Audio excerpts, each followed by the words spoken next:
حضرت اقدس شیخ المشائخ سر الاسرار روح الارواح شیخ عبد القادر جیلانی رحمت اللہ علیہ،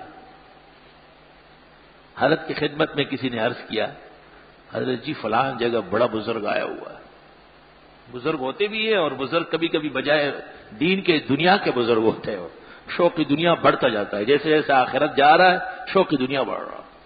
اس زمانے میں ایسے بزرگ بہت دیکھے گئے، پکے دکاندار، شاپ کیپر، پکے شاپ کیپر، اور مریدوں کو گلی کوچوں میں چھوڑے ہمارے حضرت ہمارے حضرت. وہاں حضرت کو سنت کے ترازو میں بٹھاؤ پتہ چلے گا.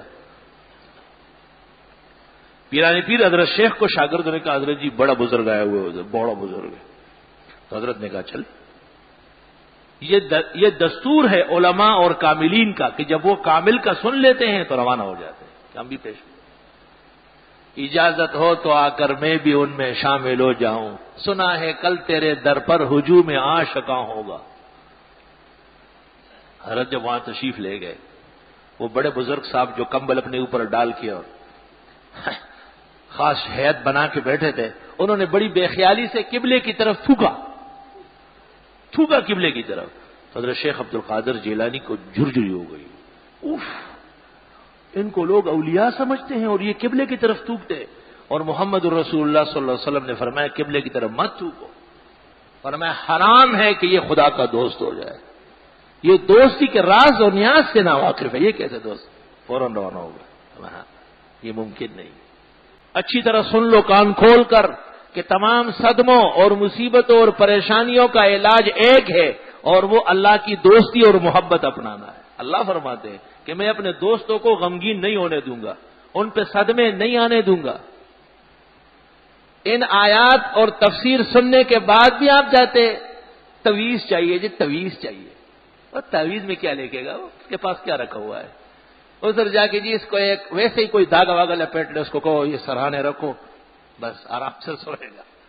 مشرکانہ خیالات، گندا ذہن، ضعیف مزاج، چونٹی سے بھی ڈرتا ہے. جائز کاموں کے لیے جائز کلمات سے دم درود تعویذ کے ہم قائل ہیں، مگر ایک تدبیر کے درجے میں، ایمان کے درجے میں نہیں. خبردار. اصل دین صاف ستھرا سیدھا پلیٹ فارم توحید و سنت کا. نہ سحر چلے گا، نہ ٹوٹکا چلے گا، نہ کوئی اور کوئی چیز نہیں چلے گی. عقیدہ پکا کرو، مضبوط عقیدہ اختیار کر لو. صرف آپ دعا مانگیں گے، خدایا جو دین تیرا نبی لے کے آیا ہے وہ قرآن و سنت میں، میرا اس پر ایمان ہے.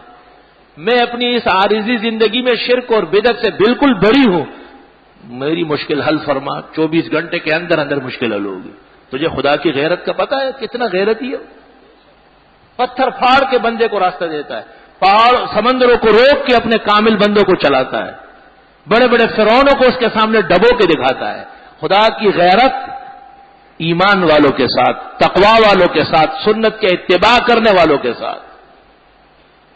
مجرم زمانہ بدعتی اور عقیدے کا مجرم مشرک، ان کے گتھیوں میں آپ مبتلا ہو جاتے ہیں.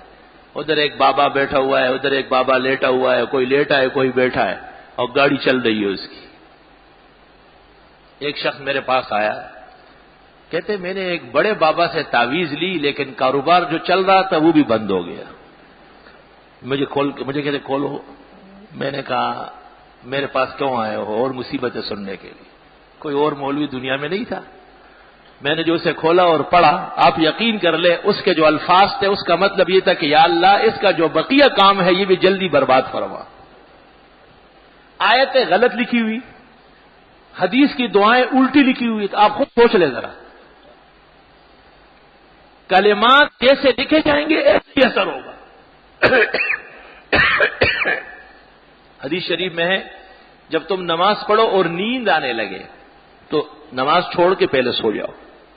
کیوں؟ حضرت نے فرمایا کہیں ایسا نہ ہو کہ تم اپنے لیے دعا کر لو جنت کی اور منہ سے نکلے جہنم جانے کے، وہی ہو جائے گا. توبہ توبہ استغفر اللہ. حضرت اقدس سید الطائفہ شیخ الاولیاء ابو القاسم جنید بغدادی رحمت اللہ علیہ کی خدمت میں ایک شخص آیا. سال 2 سال رہا، اس کے بعد جانے لگا حضرت کی خدمت میں. حضرت کی اجازت چاہیے. حضرت نے دریافت کیا، کہا کیسے آئے تھے؟ اتنے دن رہے، خیریت تھی؟ حضرت میں نے سنا تھا آپ اولیاء اللہ ہے، آپ کی خدمت میں آیا، لیکن میں نے کوئی کرامت ہی نہیں دیکھی، اس لیے واپس جا رہا۔ ابوالقاسم جنید بغدادی، اللہ اکبر، بہت بڑے لوگوں میں سے کہتے ابوالقاسم جنید بغدادی کے حلقے میں کتب اور بدل اور بڑے بڑے اولیاء ایسے بیٹھتے تھے کہ وہ ان کے عوام ہوتے تھے، عوام، اتنے بڑے مقام کے آدمی ہیں۔ تو شیخ نے دریافت کیا کہ اتنا عرصہ رہنے کے بعد کوئی کرامت نہیں دیکھی، کوئی نہیں دیکھی۔ کہا اس عرصے میں آپ نے میرے ہاں کوئی کام سنت کے خلاف دیکھا ہے؟ اس نے کہا نہیں، سنت کے خلاف کوئی کام نہیں دے گا۔ تو فرمایا امتی کی سب سے بڑی کرامت یہ کہ وہ اس عارضی اور فانی زندگی میں اپنے نبی کی سنت کے خلاف نہ کرے، اس سے بڑی کرامت نہیں ہو سکتی۔ کہتے جی ولیوں کو نہیں مانتے، ہم ولیوں کو الہ نہیں مانتے، قبر کو سجدہ نہ کیا ہے نہ کریں گے، یہ ظلم گوارا نہ کیا ہے نہ کریں گے۔ ولیوں کا ذرا سن لو قصہ، ولی کون ہوتے ہیں؟ الا ان اولیاء اللہ لا خوف علیہم ولا هم يحزنون۔ سنو، جو سچ مچ اللہ کے دوست اولیاء اللہ ہے، نہ ان پر خوف ہوگا نہ وہ غمگین ہوں گے۔ خوف ہمیشہ ہوتا ہے آنے والے صدمے پر، ڈرتا ہے آدمی کہ میرے بیمار مر نہ جائے، یہ خوف ہے نا۔ تو فرمایا کہ وہ چونکہ اللہ کی عبادت میں اپنی زندگی گزار چکے ہیں، انہیں اطمینان قلب حاصل ہے کہ اللہ شکر گزار ہے، بڑی قدردان ذات ہے، ہمیں آرام نصیب فرمائے گا۔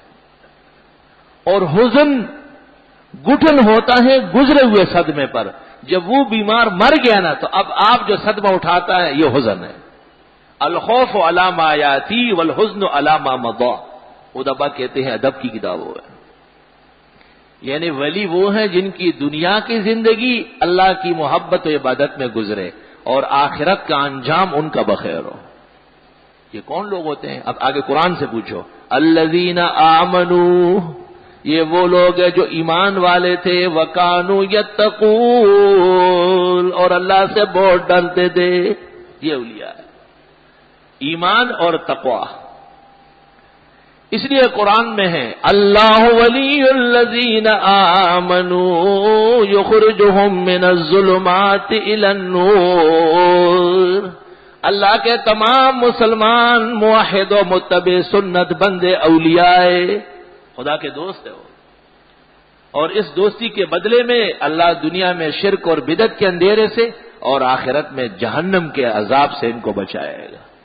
السلام علیکم۔ جی دوستو، آپ نے دیکھا اور سنا شیخ مفتی ظہور علی خان رحمۃ اللہ علیہ کو، کہ شیخ مفتی ظہور علی خان رحمۃ اللہ علیہ کیا بیان فرما رہے تھے۔